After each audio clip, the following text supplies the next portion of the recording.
ब्रह्मांड के सामने हमारी औकात।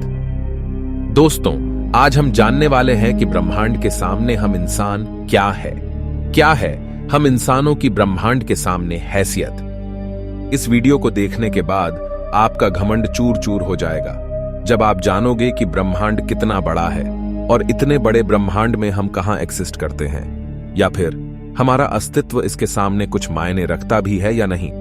जानने के लिए वीडियो को पूरा जरूर देखें। दोस्तों, आपको जानकर हैरानी होगी कि हमारी धरती पर रहने वाले लोगों की संख्या यानी पूरी धरती की पॉपुलेशन लगभग 8 अरब तक पहुंच चुकी है।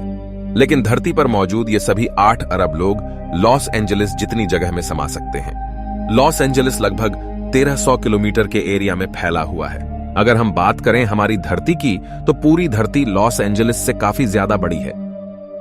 हमारी धरती का व्यास यानी धरती की मोटाई लगभग 13,000 किलोमीटर है।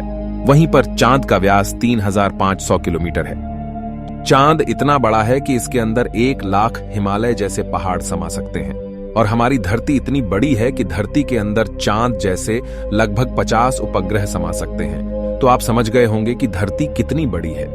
तो दोस्तों, जरा एक बार सोच कर देखिए, धरती के सामने हम कहां टिकते हैं। चांद धरती से 3,84,000 किलोमीटर की दूरी पर मौजूद है। इस दूरी के अंदर सोलर सिस्टम के सभी 8 ग्रह समा सकते हैं। अगर हम अपने सूरज की बात करें तो हमारा सूर्य धरती से 15 करोड़ किलोमीटर की दूरी पर मौजूद है। हमारे सूरज का व्यास लगभग 14 लाख किलोमीटर है। धरती के मुकाबले में सूरज इतना बड़ा है कि इसमें 13 लाख धरती समा सकती है। यानी सूरज की विशालता की कल्पना हम आंख बंद करके भी नहीं कर सकते। तो आप सोच लीजिए, हम इंसान सूरज की विशालता के सामने क्या औकात रखते हैं। न सिर्फ इंसान, बल्कि सूरज की विशालता के सामने धरती और चांद की भी कोई हैसियत नहीं दिखाई देती। हमारे सौरमंडल के सबसे विशाल ग्रह जुपिटर के अंदर हमारी धरती जैसी 1300 धरतियां समा सकती हैं और जुपिटर जैसे 1000 ग्रह सूरज के अंदर समा सकते हैं। तो दोस्तों, सूरज न सिर्फ धरती बल्कि जुपिटर की औकात से भी कई गुना बड़ा है। लेकिन औकात की बात करें तो यह तो बस एक शुरुआत है। अगर हम बात करें पूरे सौर मंडल की, तो हमारे सौर मंडल का व्यास 287 अरब किलोमीटर है। इतने बड़े सौर मंडल में हमारे 8 ग्रहों के साथ 5 बौने ग्रह, लाखों एस्टेरॉयड और करोड़ों मीटियोरॉइड्स मौजूद है। सूरज से लेकर नेपच्यून तक की दूरी करीब 4.5 अरब किलोमीटर है। ऐसे में अगर हम सूरज से लेकर नेपच्यून तक सूरज की लाइन बनाएं, तो इस लाइन में सूरज जैसे लगभग 3000 सितारे समा जाएंगे। तो आप समझ सकते हैं कि सोलर सिस्टम की साइज के सामने सूरज कितना छोटा है। अगर प्लूटो से हम सूरज को देखें, तो हमारा सूरज प्लूटो से कुछ ऐसा दिखाई देता है। हमारा सौरमंडल प्लूटो के बाद भी कई गुना आगे तक फैला हुआ है। यहां तक हम देख चुके हैं कि सूरज की साइज भी इतने बड़े सौरमंडल के सामने काफी छोटी पड़ जाती है। अगर हम और आगे की बात करें तो सूरज से और भी बड़े तारे अंतरिक्ष में मौजूद है। यह है वेगा स्टार, जिसका व्यास 38 लाख किलोमीटर है और इसमें सूरज जैसे लगभग 20 तारे समा सकते हैं। इससे भी बड़ा तारा है आर्कट्रस, जो 3 करोड़ 60 लाख किलोमीटर चौड़ा है। इसमें सूरज जैसे 17,000 तारे समा जाएंगे। और इसके और आगे चलने पर ब्रह्मांड में एक और तारा है, रीगेल, जिसका व्यास 11 करोड़ किलोमीटर है। इसके अंदर आर्कट्रस जैसे 50 तारे समा जाएंगे और सूरज जैसे 4,85,000 तारे समा जाएंगे। अब हम देख पा रहे हैं कि सूरज भी यहां आकर कितना छोटा पड़ रहा है। चलिए और आगे चलते हैं। ये है बीटलजूस, जिसका व्यास 1 अरब 23 करोड़ किलोमीटर है। इसमें रीगेल जैसे लगभग 1400 तारे समा सकते हैं और सूरज जैसे लगभग 67 करोड़ तारे समा सकते हैं। अब आप सोच लीजिए, यहां आकर सूरज भी एक रेत के कण के बराबर लग रहा है। इसके आगे हम मिलते हैं वीवाई कैनिस मेजोरिस से, जिसका व्यास 2 अरब किलोमीटर है और इससे भी बड़ा तारा है यूवाई स्कूटी, जिसका व्यास लगभग 2 अरब 40 लाख किलोमीटर है। और अब तक का झांक सबसे बड़ा तारा है स्टीफनसन 218, जिसका फैलाव 3 अरब किलोमीटर के बराबर है। यानी इस तारे के अंदर सूरज जैसे 9 अरब 83 लाख तारे समा सकते हैं। ब्रह्मांड में अब तक इससे बड़ा कोई सितारा नहीं मिला है। और इस तारे के सामने सूरज का अस्तित्व न के बराबर है। ऐसे में हम इंसान और हमारी धरती तो इसके सामने कुछ भी नहीं है। जरा सोच कर देखिए, इस तारे के अंदर धरती का अस्तित्व मायने भी रखता है या नहीं। अब अगर हम बात करें ब्रह्मांड में इससे भी बड़ी संरचनाओं की, तो हम पहुंच जाते हैं कैट्स आई नेबुला के पास। यह आकार में 0.4 प्रकाश वर्ष बड़ी है, यानी प्रकाश को भी इसे पार करने में 4 महीने 26 दिन लगेंगे। यह ब्रह्मांड के सबसे विशाल तारे के मुकाबले कितना बड़ा है। इस नेबुला के अंदर स्टीफनसन जैसे लगभग 3000 तारे समा जाएंगे, और इससे भी बड़ा हेलिक्स नेबुला है जिसका व्यास 5 प्रकाश वर्ष है, यानी प्रकाश को इसे पार करने में 5 साल लगेंगे। और इसमें स्टीफनसन जैसे 15,000 तारे रखे जा सकते हैं। इससे भी आगे है ओरियन नेबुला, जो 24 प्रकाश वर्ष चौड़ा है, और इससे आगे हमें मिलता है ओमेगा सेंटोरी कंस्टेलेशन, जिसका व्यास 150 प्रकाश वर्ष है।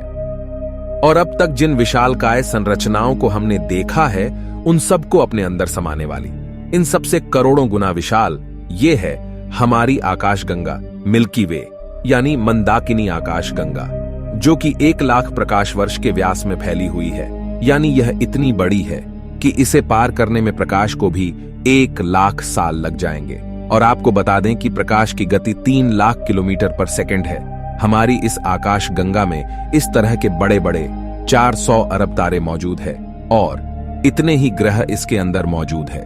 तो यहां आकर आप कल्पना भी नहीं कर सकते कि यह कितनी बड़ी है। इसके अंदर हमारी धरती खत्म भी हो जाए तो इतनी विशाल आकाशगंगा को कोई फर्क नहीं पड़ने वाला है।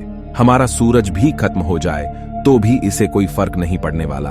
ब्रह्मांड का सबसे बड़ा तारा भी खत्म हो जाए तब भी इस पर कोई फर्क नहीं पड़ेगा।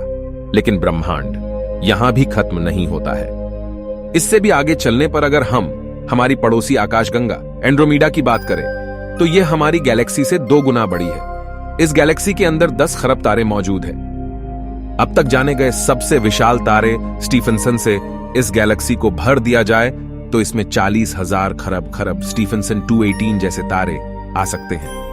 अगर हम और आगे पृथ्वी से 23 करोड़ प्रकाश वर्ष दूर जाए तो हमें एक और आकाशगंगा मिलती है, UGC 2885 गैलेक्सी, जो कि 4,63,000 प्रकाश वर्ष के व्यास में फैली है। यह हमारी गैलेक्सी से 4 गुना बड़ी है और इसमें 50 खरब तारे मौजूद हो सकते हैं। पृथ्वी से 100 करोड़ प्रकाश वर्ष दूर इससे भी और भयानक और बड़ी गैलेक्सी है, IC 1101 गैलेक्सी, जो कि 40 लाख प्रकाश वर्ष के व्यास में फैली हुई है और इसमें 1000 खरब तारे रहते हैं। इसके अंदर 30,000 से भी ज्यादा मिल्की वे गैलेक्सी जैसे आकाश गंगाएं समा सकती हैं।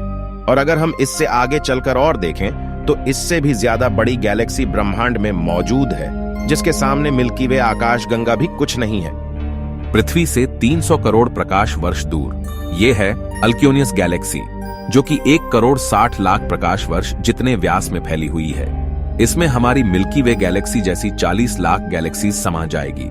अब हम ब्रह्मांड के काफी बड़े स्केल पर पहुंच चुके हैं, जहां हमारी गैलेक्सी, जिसकी विशालता की हम कल्पना भी नहीं कर सकते, वह भी इसके सामने कुछ नहीं है। लेकिन अब अगर हम और आगे चले और पूरे ब्रह्मांड की बात करें तो हमारा पूरा ब्रह्मांड, जिसे हमने अब तक ऑब्जर्व किया है, वह 93 अरब प्रकाश वर्ष के व्यास में फैला है। और इसके अंदर ऐसी 200 अरब गैलेक्सी मौजूद है। और ब्रह्मांड के सामने तो सबसे बड़ी आकाशगंगा अल्क्योनियस गैलेक्सी भी कुछ हैसियत नहीं रखती। और जब इतनी बड़ी गैलेक्सी भी ब्रह्मांड के सामने कुछ नहीं है, तो सूरज और धरती की तो बात ही छोड़ दीजिए। और हम तो इसके सामने कहीं नहीं टिकते। हमारे जैसे 8 अरब लोग, यानी हम सब पृथ्वीवासी मिलकर भी ब्रह्मांड के सामने कुछ भी नहीं है। बल्कि अगर इतने बड़े ब्रह्मांड में कहीं जीवन नहीं है और सिर्फ पृथ्वी पर ही जीवन है, तो हम इतने बड़े ब्रह्मांड में काफी ज्यादा अकेले हैं। यहां पर ब्रह्मांड, जो हमारी सोच से भी बड़ा है, ये पूरी तरह से वीरान है। अगर ऐसा है तो ये काफी डरावना है। ये हमें बताता है कि हम कितने अकेले हैं। और अगर इसमें जीवन है भी, तब भी हम कभी इतनी दूर तक एलियन से नहीं मिल सकते। और तब भी हम अकेले हैं इस ब्रह्मांड में, जबकि यह ब्रह्मांड भी यहां आकर नहीं थमता, क्योंकि फिलहाल हमने इससे आगे देखा भी नहीं है कि ब्रह्मांड का विस्तार और कितना आगे हो सकता है। अगर यह कहीं खत्म होता है तो उससे आगे भी क्या, और ब्रह्मांड है? अगर हां, तो क्या वो हमारे ब्रह्मांड से भी बड़े हैं? दोस्तों, इस तरह सोचने का कोई अंत नहीं, लेकिन एक बात तय है, अब तक ब्रह्मांड की जानी गई साइज के सामने हम कुछ भी नहीं है। और यही वजह है कि आज वैज्ञानिक भी ब्रह्मांड की इतनी बड़ी साइज को देखकर अचंभित है और ये मान चुके हैं कि इस ब्रह्मांड के सामने हम इंसान कुछ भी हैसियत नहीं रखते हैं। इतने बड़े ब्रह्मांड में हम एक छोटी सी गैलेक्सी मंदाकिनी आकाशगंगा में मौजूद, एक छोटे से सोलर सिस्टम में बसने वाले, एक छोटे से तारे के चारों ओर मौजूद एक बहुत छोटे से ग्रह पर स्थित, काफी छोटे 200 देशों में रहने वाले 8 अरब लोगों में हम में से एक इंसान इस पूरे ब्रह्मांड के सामने कोई हैसियत नहीं रखता। क्या आपके पास खुद पर घमंड करने के लिए कोई कारण है? किस वजह से आप खुद को स्पेशल समझते हैं? अगर आपके पास ऐसा कोई कारण है तो हमें बताइए, क्या वजह है कि आप खुद पर घमंड कर सकते हो? आज से 6.5 करोड़ साल पहले धरती पर एक ऐसी प्रजाति मौजूद थी जिसने करीब 10 करोड़ साल तक धरती पर राज किया, जो खुद आकार में हमसे कई गुना बड़ी और डोमिनेंट थी। लेकिन सिर्फ एक एस्टेरॉयड ने इस पूरी प्रजाति को खत्म कर दिया। ऐसे में हम इंसानों की क्या हैसियत है? सिर्फ एक पल में ब्रह्मांड आपके अस्तित्व को मिटा सकता है, आपके वर्तमान को इतिहास में तब्दील कर सकता है। तो बताइए, क्या कारण है आपके पास कि आप कुछ स्पेशल हो? कमेंट में जरूर बताएं। हम मिलते हैं आपसे किसी अगले वीडियो में। तब तक के लिए हमारे वीडियोस देखते रहें।